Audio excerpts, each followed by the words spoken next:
২০২৫ সালে দেশজুড়ে গড়ে ১১ জন হত্যার শিকার হয়েছেন প্রতিদিন, যা আগের ২ বছরের চাইতে বেশি। এর মধ্যে রাজনৈতিক হত্যা ১০০-র বেশি। এ প্রেক্ষিতে নির্বাচনের পরিবেশ বিপন্নের শঙ্কা বিশ্লেষকদের।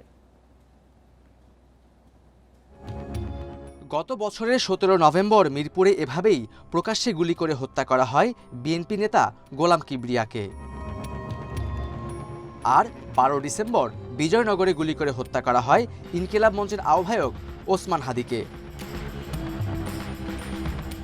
গত বুধবার তেজগাঁওয়ে গুলি করে হত্যা করা হয় স্বেচ্ছাসেবক দলের নেতা আজিজুর রহমান মুসাব্বিরকে।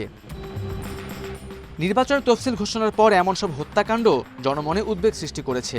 আইন ও সালিশ কেন্দ্রের তথ্য বলছে ২০২৫ সালের জানুয়ারি থেকে ডিসেম্বর পর্যন্ত সারা দেশে অন্তত ৪০১টি রাজনৈতিক সহিংসতায় ১০২ জন নিহত হয়েছেন, আহত ৪,৭৪৪ জন।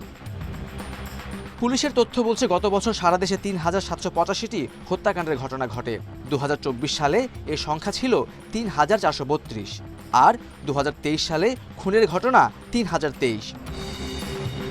নির্বাচন সামনে রেখে হত্যাসহ সব ধরনের সহিংসতা ও অপরাধ কমাতে তৎপর বাহিনী, জানালেন পুলিশ কর্মকর্তা। গত ৫ দশকে বাংলাদেশের ইতিহাসে যতগুলো নির্বাচন, প্রত্যেকটা নির্বাচনে সহিংসতার একটা রেকর্ড আছে। ওইটাকে আমরা মাথায় রাখছি। নির্বাচনী দায়িত্বটা কিন্তু ওইভাবে যে তফসিলের পরে একরকম পরিস্থিতি, নির্বাচনের দিন একরকম পরিস্থিতি, এবং নির্বাচন পরবর্তী সময় কিন্তু আমাদের দেশে সহিংসতা হয়। তো ৩টা ফেজ এবং ৩টা সময়কে আমরা মাথায় রেখে কিন্তু ওইভাবে আমরা ব্যবস্থা নিয়েছি।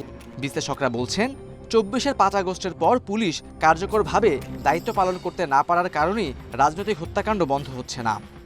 আমাদের এখানে রাজনৈতিক দল কিংবা নির্বাচন কমিশনের পক্ষ থেকেও যে এই টার্গেট কিলিংয়ের ঘটনাগুলোকে বিচ্ছিন্ন ঘটনা হিসাবে দেখে এবং নির্বাচনে এর কোনো প্রভাব পড়বে না, এই ধরনের মন্তব্যগুলো কিন্তু এই টার্গেট কিলিংয়ের মতো যে অপরাধ এবং এর পেছনের যে অপরাধী এবং পৃষ্ঠপোষক যারা আছেন তাদেরকে এই ধরনের অপরাধে উদ্বুদ্ধ করছে। এসব হত্যাকাণ্ডের মাধ্যমে একটি মহল পরিস্থিতি অস্থিতিশীল করতে পারে বলছেন বিশ্লেষক। দ্রুত নিয়ন্ত্রণ করা না গেলে নির্বাচনেও তার প্রভাব পড়বে বলছেন তারা। কোনো দ্বন্দ্ব, কোনো আধিপত্য। Khaled Raihan, independent news, Dhaka.